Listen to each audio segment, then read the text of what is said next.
اب ایک خاص لفظ کی طرف میں آ رہا ہوں، اربعین، کیونکہ ہمیں اربعین نووی کا مطالعہ کرنا ہے۔ حضور کی ایک حدیث ہے جو اگرچہ ضعیف ہے، جس کے ضعیف ہونے پر سب کا اجماع ہے، حالانکہ نوٹ کیجئے اس حدیث کے راویوں میں صحابہ کے نام آتے ہیں، حضرت علی، حضرت عبداللہ ابن مسعود، حضرت معاذ ابن جبل، حضرت عبداللہ ابن عمر، حضرت ابو الدرداء، حضرت عبداللہ ابن عباس، حضرت انس ابن مالک، حضرت ابو ہریرہ، حضرت ابو سعید خدری رضی اللہ تعالیٰ عنہ اجمعین۔ اتنے صحابہ سے شروع ہوئی، لیکن آگے لنک ٹوٹ رہے ہیں، کہیں تابعی کے لیول پر بات نہیں بن رہی، کہیں تبع تابعین کے لیول پر بات نہیں بن رہی، کہیں کوئی راوی آ گیا ہے بیچ میں کہ جو قابل اعتماد نہیں ہے، جس کی سیرت و کردار یا جس کے بارے میں شک ہے کہ اس کا حافظہ ٹھیک نہیں رہا تھا، تو یہ کہیں آ گیا، رکھنا پڑ گیا، لہذا وہ ضعیف تو رہے گی۔ لیکن اتنے صحابہ سے روایت ہوئی ہے تو اس کے اوپر پھر بہت توجہ دی ہے علماء کرام نے۔ 50 سے زیادہ کتابیں، اب وہ حدیث کیا ہے وہ میں پہلے آپ کو سنا دوں۔ حدیث کا متن اب بتا رہا ہوں میں آپ کو۔ من حفظ علی امتی 40 حدیثا من امر دینہا بعثہ اللہ یوم القیامت من زمرۃ الفقہاء والعلماء۔ حدیث کا ایک مجموعہ ہے کنز العمال،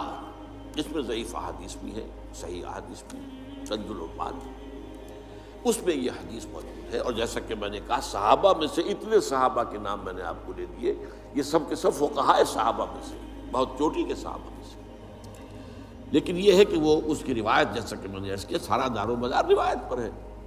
اسی کے اوپر معاملہ جو ہے حدیث کا مقام و مرتبہ متعین ہوگا۔ ترجمہ کیا ہے؟ جس شخص نے بھی میری امت کے لیے یا میری امت کی حفاظت کے لیے، اس کے دین و شریعت کی حفاظت کے لیے میری 40 حدیثیں حفظ کی، دین کے معاملے میں 40 حدیثیں حفظ کی، اللہ تعالیٰ اسے اٹھائے گا قیامت کے دن من زمرۃ الفقہاء، فقہاء میں، والعلماء، اور علماء میں۔ جس شخص نے بھی میری امت کے دینی معاملات سے متعلق میری 40 حدیثوں کو حفظ کر لیا۔ اب میں لفظ حفظ کیوں کا تم بول رہا ہوں، یاد کرنا میں نہیں کہہ رہا، اس کی وجہ ہے، حفظ کر لیا، اس سے اللہ تعالیٰ قیامت کے دن اٹھائے گا فقہاء کے گروہ میں اور علماء کے گروہ میں۔ ایک روایت میں آیا ہے بعثہ اللہ فقیہا عالما، اللہ اسے اٹھائے گا اس حیثیت میں کہ وہ فقیہ اور عالم شمار ہو۔ حضرت ابو الدرداء کی روایت میں ہے وَكُنْتَ لَهُ يَوْمَ الْقِيَامَةِ شَافِعًا وَشَهِيدًا، حضور فرما رہے ہیں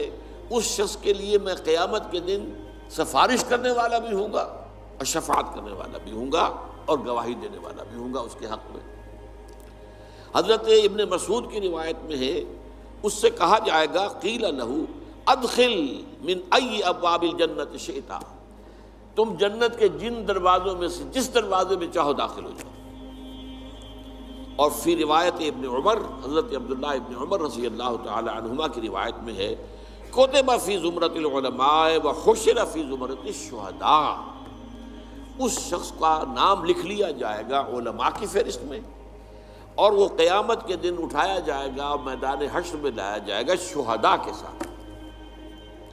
یہ میں نے حدیث کا آپ کو متن جو ہے، ایک تو بہت جو مشہور متن ہے پہلے وہ سنایا ہے،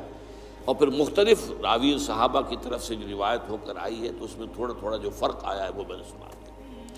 اب یہاں نوٹ کیجئے کہ میں نے حفظ کے لفظ کو اس حدیث کے ترجمے میں کیوں برقرار رکھا۔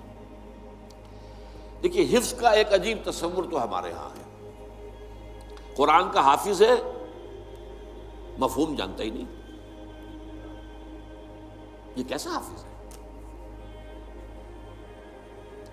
یہ تو نام کا حافظ ہے۔ صحابہ کرام میں اگر کوئی صرف حفظ کرتا تھا تب بھی چونکہ عربی اپنی زبان سے مفہوم جانتا تھا، تو قرآن مجید کے متن کو اور اس کے مفہوم کو دونوں کو یاد کرنا اور ذہن میں رکھنا، بلکہ اس سے بھی آگے بڑھ کر الاتقان فی علوم القرآن کے اندر ایک روایت ہے کہ صحابہ کرام میں سے جن حضرات کا خاص شغف قرآن سے تھا، جیسے حضرت عثمان ابن عفان، حضرت عبداللہ ابن مسعود رضی اللہ تعالی عنہ، ان کا یہ کہنا تھا کہ ہم جب نبی اکرم صلی اللہ علیہ وسلم سے 10 آیتیں پڑھ لیتے تھے تو جب تک اس کے علم اور عمل دونوں کو حاصل نہیں کر لیتے تھے آگے نہیں بڑھتے تھے۔ اب نوٹ کیا آپ نے؟ علم اور عمل، الفاظ ہی نہیں، علم بھی، یعنی 3 چیزیں اب جمع کی گئی۔ الفاظ ان کے حافظے میں محفوظ ہو جائے، علم ان کے ذہن میں آ جائے، اور عمل ان کی سیرت کا حصہ بن جائے۔ 3 شرطیں پوری ہوں گی تو وہ حافظ کہلائے گا۔ اب اس اعتبار سے اس حفظ کے لفظ کو یہاں اپلائی کیا، جس شخص نے امور دینیہ سے متعلق میری 40 حدیثیں حفظ کی، میں نے اسی لیے پھر لفظ یوں کہ تو برقرار رکھا، یعنی اس کے الفاظ بھی یاد کر لیے، وہ اس کے حافظے میں آ گئے، اس کا علم بھی سمجھ لیا، وہ اس کے ذہن میں آ گیا، اس پر عمل بھی کیا، وہ اس کی سیرت و کردار کا جزو بن